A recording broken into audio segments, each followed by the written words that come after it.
Hi, I'm Joe from Joe's Paradise of Colour. For 2024, I'm going to be doing a bit of probably a series for this. I do own quite a lot of different products, so I will be doing short takes on what products I like to use to help make the job go easier for me, for fibre prep, to creating fibre to spin, as well as products that I use to spin with, weave with, make skeins, etc. So with fibre arts, if you are wanting to get into it, you need to know that it's not a cheap niche, not cheap at all, but there are ways to making it cheaper for you if you don't have a lot of money. And if you do have a lot of money and you would like some nice products, there are a lot more options. But I've been spinning and weaving and making my own fibre and all that sort of stuff for about 13 years now. And I have accumulated quite a nice little stash of products that I like to use. So when I first started, I had a couple lended stuff and some freebies given to me from my mum. So when I started spinning, I was using a little Ashford traditional traveller wheel. They are fantastic for beginners as well as into more advanced spinners. Fantastic little wheel. You can do a lot of different things with it. I did a lot of my luxury art yarns with it, and since I have upgraded, I've been finding a little bit harder to achieve those pretty ones that I used to do on the Ashford travelling wheel, and that's only because I've got to get used to spinning with 2 pedals now instead of 1. You will have noticed my lack of videos since I bought this one, and I've been mainly doing videos on my electric spinning wheel. And the reason for that is because the Rose, the Major Craft Rose, has 2 pedals. I'm not used to spinning on 2 pedals. It is a lot of work, and the pedals are quite hard. They are hard wood, which also leaves you with sore feet.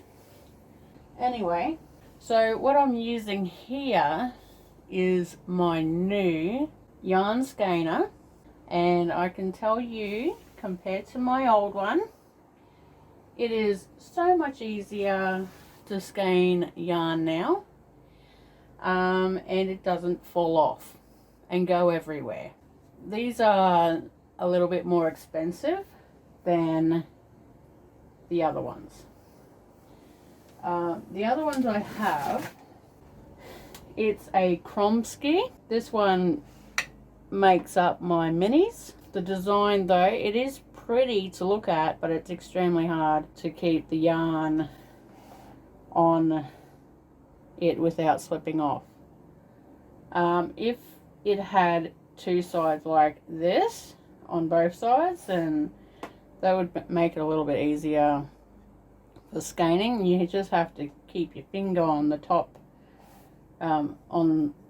bits that are on the sides here that slip off, and go from there.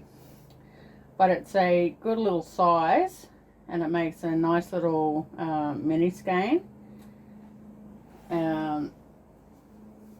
It's very nice. And my old skeiner, which is this big PVC pipe skeiner, but it's quite big, and people after buying my yarns would find it hard to ball them up. They're pretty much too big for an umbrella. So I'm scrapping this one this year, so you won't have big massive skeins from me anymore. For anyone that doesn't have a lot of money to spend, is perfect. I would make it smaller. This one here is 145 centimeters, and this one is 180 centimeters. That's to show you how much bigger the old skeins are compared to the new ones. So if you're going to make yourself a cheap skeiner like this, make it a lot smaller. So about 145 to maybe 160. This is a Major Craft yarn skeiner. It goes directly into where you put your bobbin on your Major Craft wheel and screws on. It makes life so much easier and quicker. And you hold here because it actually is less work than holding on to one of these ones.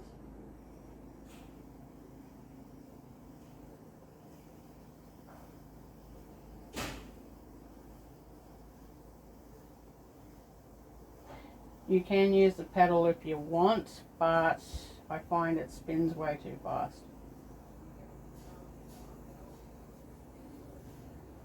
And if you spin it too fast, it can bend your pegs.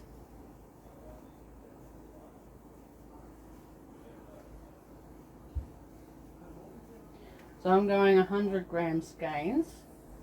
I have a lot to do, and I have already done a lot.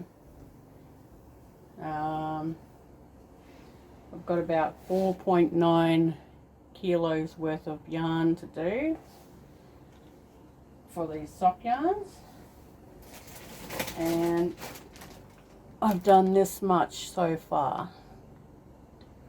So that's a lot of yarn. So I hope my arms are going to be a little bit skinnier after this exercise.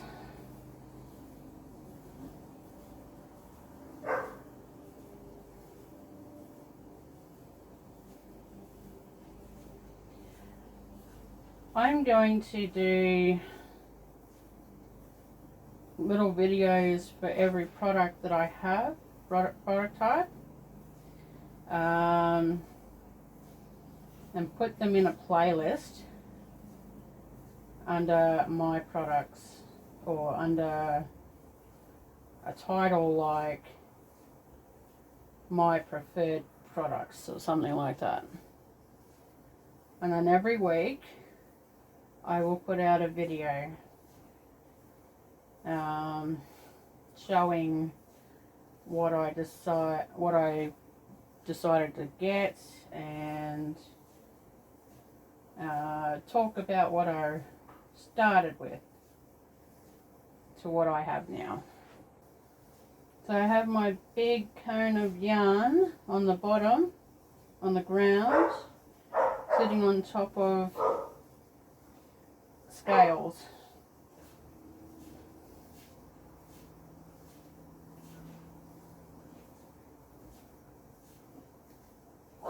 And it probably takes me about 10 minutes to make one.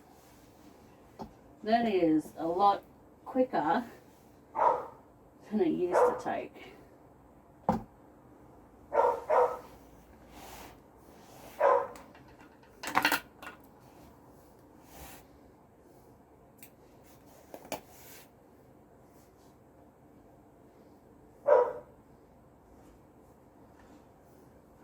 I'm going to tie it off.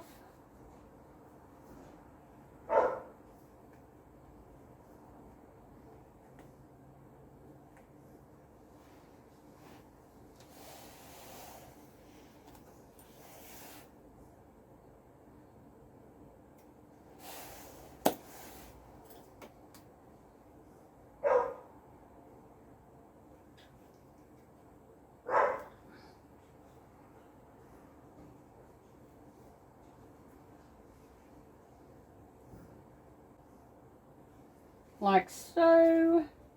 I will be dyeing these, so I won't be counting them up until they finish being dyed. And then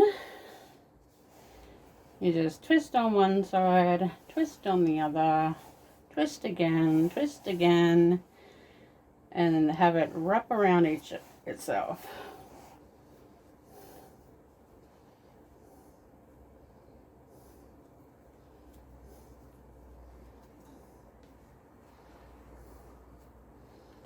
And the best thing is, this is worth the 175.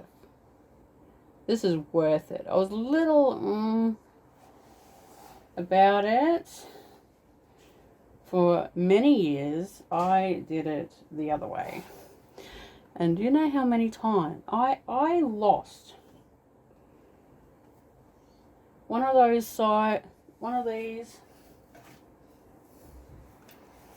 would pop off, and then the entire yarn would go everywhere. And do you know how hard that is to reskein after it's done that? And it knots up, and so much pain and tears go into that. This eliminates that from happening. I wish I got one years ago. It would have made my life so much better. So that's my product review, my sharing of what I prefer for skeining yarn for this week. So I hope you enjoyed this video, and I hope you join me for next week's. I will have a little think about what I'm going to share next week. I might do a talk on Major Craft flyers, ones that I prefer, or seeing as I have a spinning order that I have to do soon, or I could talk about my dyeing setup, which I've got to do some dyeing after I've skeined all these up. So I'm thinking I'll just share products that I like to use and what I have compared to what I used to use when I actually get to using them. So that should give me a few things to share this year. So I hope you enjoyed this one. Please give me a subscription if you have not. Share the video if you would like to. Comment on the video with suggestions on what products you would like to see me share. And bye for now.